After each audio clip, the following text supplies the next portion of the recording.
आज आप लोग के बीच लेकर आए हैं क्लास 10 का ऑब्जेक्टिव यानी सोशल साइंस। सोशल साइंस मतलब होता है सामाजिक विज्ञान। आप लोग का ऐसा 20 क्वेश्चन लेकर आए हैं कि 2023 के जो परीक्षा होने वाला है फरवरी यानी मार्च में, तो उस परीक्षा में आप लोग का 2 या 3 क्वेश्चन इस क्वेश्चन में से पक्का ही आएगा। इसलिए कि ये क्वेश्चन आप लोग को छांट कर दिए हैं। ये क्वेश्चन बार बार इस 20 क्वेश्चन में से परीक्षा में 2 या 3 क्वेश्चन आता रहता है। तो चलिए आप लोग को बारी बारी से 20 क्वेश्चन बताते हैं कि 20 का आंसर क्या होगा। तो सबसे पहले हम 1 नंबर क्वेश्चन पढ़ते हैं, आखिर 1 नंबर क्वेश्चन दिया है क्या, तब इसके बाद आंसर बताएंगे आखिर 1 नंबर क्वेश्चन का आंसर क्या होगा। तो चलिए यहाँ पर क्वेश्चन दे दिया 1 नंबर। आप लोग बाबू बता चुके हैं कि पिछला वीडियो में यानी जितना भी वीडियो हम ऑब्जेक्टिव बनाए हैं आप लोग को बता चुके हैं कि कोई भी क्वेश्चन पढ़ते हैं तो सबसे पहले उसको 2 हाली पढ़ेंगे। कितने हाली? 2 हाली। इसलिए 2 हाली पढ़ते हैं कि उस क्वेश्चन 2 हाली पढ़ने के बाद समझ में आ जाएगी कि क्या पूछ रहा है और क्या क्वेश्चन कह रहा है, तब उसके बाद आंसर स्पष्ट समझ में आ जाएगा कि इसका आंसर क्या होगा। तो चलिए 1 नंबर क्वेश्चन हम पढ़ते हैं। क्या दिया है? यूरोपीय सभ्यता का पालन किसे कहा जाता था? यूरोपीय सभ्यता का पालन किसे कहा जाता था? ए नंबर दिया है इटली को, बी नंबर दिया फ्रांस को, सी नंबर दिया हंगरी को, डी नंबर दिया है यूनान को। यानी इसका सही जवाब होगा यूनान को। चलिए अब अगला क्वेश्चन पढ़ते हैं, यानी कि 2 नंबर। 1917 की रूसी क्रांति के समय किस जार का शासन था? 1917 की रूसी क्रांति के समय किस जार का शासन था? ए नंबर दिया पीटर का, बी नंबर दिया अलेक्जेंडर प्रथम, सी नंबर दिया निकोलस प्रथम और डी नंबर दिया निकोलस द्वितीय। यानी इसका सही जवाब होगा डी यानी निकोलस द्वितीय। तो चलिए अब अगला क्वेश्चन पढ़ते हैं, यानी कि 3 नंबर। तो 3 नंबर क्वेश्चन हम लोग को दे दिया है कि वियतनाम में रहने वाली फ्रांसीसी नागरिकों को क्या कहा जाता था? वियतनाम में रहने वाले फ्रांसीसी नागरिकों को क्या कहा जाता था?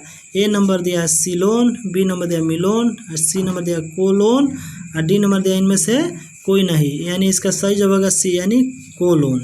तो चलिए अब अगला क्वेश्चन पढ़ते हैं, यानी कि 4 नंबर। किस खनिज को उद्योगों की जननी माना गया? किस खनिज को उद्योगों की जननी माना गया? ए नंबर दिया है मैग्नीज, बी नंबर दिया है बॉक्साइट, सी नंबर दिया लोहा और डी नंबर दिया है सोना। यानी इसका सही जवाब होगा लोहा। तो चलिए अब अगला क्वेश्चन पढ़ते हैं, यानी कि 5 नंबर क्वेश्चन हम लोग को क्या दे दिया है? गोंडवान समूह के कोयले का निर्माण हुआ था। गोंडवान समूह के कोयले का निर्माण हुआ था। ए नंबर दिया 20 करोड़ वर्ष पूर्व पहले, बी नंबर दिया 20 लाख वर्ष पूर्व, सी नंबर दिया 20,000 वर्ष पूर्व और डी नंबर दिया इनमें से कोई नहीं। यानी इसका सही जवाब होगा ए यानी 20 करोड़ वर्ष पूर्व। तो चलिए अब अगला क्वेश्चन पढ़ते हैं, 6 नंबर अब क्वेश्चन पढ़ते हैं। तो 6 नंबर क्वेश्चन हम लोग को दे दिया है कि भारत में किस प्रकार की कृषि की प्रधानता है? भारत में किस प्रकार की कृषि की प्रधानता है? ए नंबर दिया जीवन निर्वाह कृषि, बी नंबर दिया विस्तृत कृषि, सी नंबर दिया बागानी कृषि और डी नंबर दिया व्यापारी कृषि। यानी इसका सही जवाब होगा ए यानी जीवन निर्वाह कृषि। तो चलिए अब अगला क्वेश्चन पढ़ते हैं, यानी कि 7 नंबर। इनमें साता की साझेदारी का एक सही लाभ क्या है? इनमें साता की साझेदारी का एक सही लाभ क्या है? ए नंबर दिया अस्थिरता एवं आंतरिक कलह में बढ़ोतरी, बी नंबर दिया मतभेदों में वृद्धि, सी नंबर दिया समुदायों के मध्य टकराव में कमी और डी नंबर दिया निर्णय लेने की प्रक्रिया में आवश्यक निलंबन। यानी इसका करेक्ट आंसर यानी आंसर सही होगा सी यानी समुदायों के मध्य टकराव में कमी। तो चलिए अब अगला क्वेश्चन पढ़ते हैं, यानी कि 8 नंबर। 8 नंबर क्वेश्चन हम लोग को दे दिया है कि नगर निगम के मुख्य प्रशासक को कहा जाता है। नगर निगम के मुख्य प्रशासक को कहा जाता है। तो ए नंबर दिया है आयुक्त, बी नंबर दिया अध्यक्ष, सी नंबर दिया नगर प्रधान यानी डी नंबर दिया है नगर आयुक्त। यानी इसका सही जवाब होगा नगर आयुक्त। तो बच्चों आप लोग को बता रहे हैं कि जो 8 नंबर क्वेश्चन ये भी आई है, ये परीक्षा में 1 साल गैप डाल डालिए, हर साल आप लोग को यह क्वेश्चन पूछता आ रहा है। इस क्वेश्चन को बहुत ध्यान में रखते हुए इस क्वेश्चन को याद रखना है। ये क्वेश्चन बार बार पूछ रहा है। तो चलिए अब अगला क्वेश्चन पढ़ते हैं, यानी कि 9 नंबर। तो 9 नंबर क्वेश्चन हम लोग को दे दिया कि जीवन की भौतिक गुणवत्ता का सूचक है। जीवन की भौतिक गुणवत्ता की सूचक है। ए नंबर जीवन प्रत्याशा, बी नंबर शिशु मृत्यु दर और सी नंबर दिया मौलिक साक्षरता और डी नंबर दिया इनमें से सभी। यानी इसका सही जवाब होगा डी यानी इनमें से सभी। तो चलिए अब अगला क्वेश्चन पढ़ते हैं, यानी कि 10 नंबर। 10 नंबर क्वेश्चन हम लोग को दे दिया है कि मुद्रा के प्रमुख कार्य है। मुद्रा के प्रमुख कार्य है। ए नंबर विनिमय का माध्यम, बी नंबर मूल्य का मापक, सी नंबर मूल्य का संचय और डी नंबर इनमें से सभी। यानी इसका सही जवाब होगा इनमें से सभी। तो चलिए अब अगला क्वेश्चन पढ़ते हैं, यानी कि 11 नंबर। मेजनी का संबंध किस संगठन से था? ये भी क्वेश्चन भी आई है बाबू। जो ना 11 नंबर क्वेश्चन आप लोग को बता रहे हैं, ये भी क्वेश्चन को बहुत ध्यान से आप लोग तैयारी कर लीजिएगा, इसको बार बार पढ़िएगा, इसलिए कि ये क्वेश्चन बार बार परीक्षा में पूछ रहा है, 1-2 साल गैप लगा कर, यानी हर साल पूछ रहा है। तो क्वेश्चन को बहुत विधिवत तरीका से इस 2 क्वेश्चन जो बताए VVI क्वेश्चन को याद रखिएगा। चलिए अब अगला इसका आंसर बताते हैं। 11 नंबर क्वेश्चन ए नंबर दिया लाल सेना ने, बी नंबर कार्बोनरी ने, 80 नंबर फिलिक हेटारिया और डी नंबर डायट, यानी इसका सही आंसर होगा बी यानी कार्बोनरी ने। तो चलिए अब अगला क्वेश्चन पढ़ते हैं, यानी 12 नंबर। रूस में जार का अर्थ क्या होता है? रूस में जार का अर्थ क्या होता है? ए नंबर दिया पीने का बर्तन, बी नंबर पीने पानी रखने का मिट्टी का पात्र, 80 नंबर रूस का सम्राट, और डी नंबर दिया है रूस का सम्राट। तो यानी इसका सही जवाब होगा डी यानी रूस का सम्राट। तो चलिए अब अगला क्वेश्चन 13 नंबर क्वेश्चन अब पढ़ते हैं। तो 13 नंबर हम लोग को दे दिया है कि हुआ आंदोलन किस प्रकृति का था? हुआ आंदोलन किस प्रकृति का था? ए नंबर दिया क्रांतिकारी आंदोलन, बी नंबर दिया धार्मिक आंदोलन, और सी नंबर दिया साम्राज्यवादी समर्थक आंदोलन, और डी नंबर दिया क्रांतिकारी धार्मिक, यानी इसका सही जवाब होगा डी यानी क्रांतिकारी धार्मिक। तो चलिए अगला क्वेश्चन पढ़ते हैं, यानी कि 14 नंबर। भारत के खिलाफत आंदोलन शुरू हुआ, भारत में खिलाफत आंदोलन शुरू हुआ। ए नंबर दिया 1920 ईस्वी में, बी नंबर दिया 1922 ईस्वी में, सी नंबर दिया 1924 ईस्वी में, डी नंबर दिया 1926 ईस्वी में, यानी इसका सही जवाब होगा ए यानी 1920 ईस्वी में जो खिलाफत आंदोलन शुरू हुआ था। तो चलिए अब अगला क्वेश्चन पढ़ते हैं, यानी कि 15 नंबर। 1917 ईस्वी में भारत का पहला जूट मिल किस शहर में स्थापित हुआ? ये भी क्वेश्चन VVI है, याद रखना।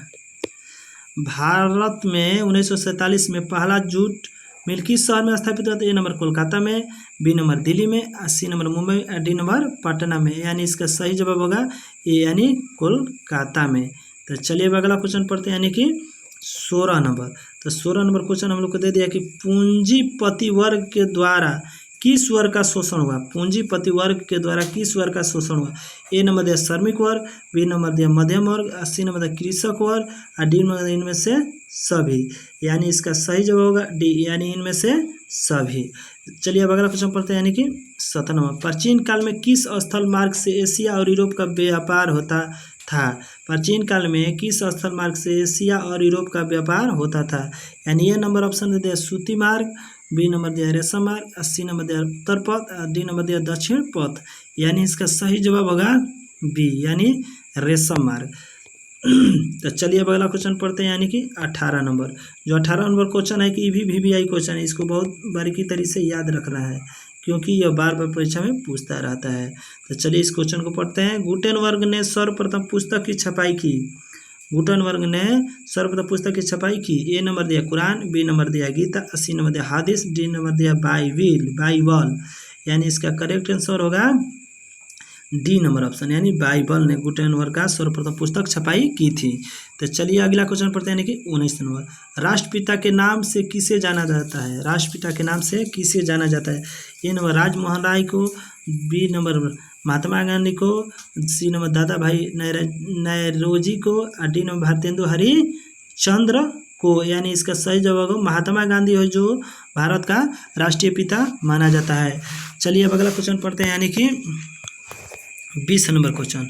तो 20 नंबर क्वेश्चन हम लोग को दे दिया कि कौन सा सामाजिक वर्ग बुद्धिजीवी वर्ग के रूप में उभर कर आया? कौन सा सामाजिक वर्ग बुद्धिजीवी वर्ग के रूप में उभर कर आया?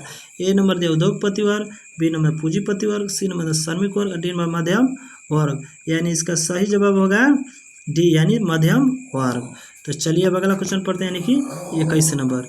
तो 21 नंबर क्वेश्चन हम लोग को दिया, जब हम लैंगिक विभाजन की बात करते हैं तो हमारा अभिप्राय होता है, जब हम लैंगिक विभाजन की बात करते हैं तो हमारा अभिप्राय होता है नंबर स्त्री और पुरुष के बीच जैविक अंतर, बी नंबर दिया समाज द्वारा स्त्रियों और पुरुषों को दी गई असमान भूमिकाएं, सी नंबर दिया बालक और बालिकाओं का संख्या का अनुपात, और डी नंबर दिया लोकतांत्रिक व्यवस्था में महिलाओं को मतदान का अधिकार न मिलना। तो यानी इसका सही जवाब होगा बी नंबर, यानी कि समाज द्वारा स्त्रियों और पुरुषों को दी गई असमान भूमिकाएं। तो बच्चों आज आप लोग को इतना ही रहने देते हैं, आप लोग को अगला वीडियो में फिर मिलते हैं। अगर अच्छा वीडियो लगेगा तो लाइक शेयर सब्सक्राइब करना ना भूलें। आप लोग को ऐसा ही वीडियो आप लोग के बीच आता रहेगा। आप लोग को परीक्षा जो 2023 में होने वाला है, इस परीक्षा में सभी क्वेश्चन आप लोग को सभी सब्जेक्ट का वीडियो लेकर आएंगे और सभी क्वेश्चन को लड़ा देंगे। तो आप लोग को 50 में से 50 क्वेश्चन है जो कि ऑब्जेक्टिव आप लोग को लड़ जाएगा। तो चलिए बच्चों, आज इतना ही रहने देते हैं। गुड नाइट बच्चों।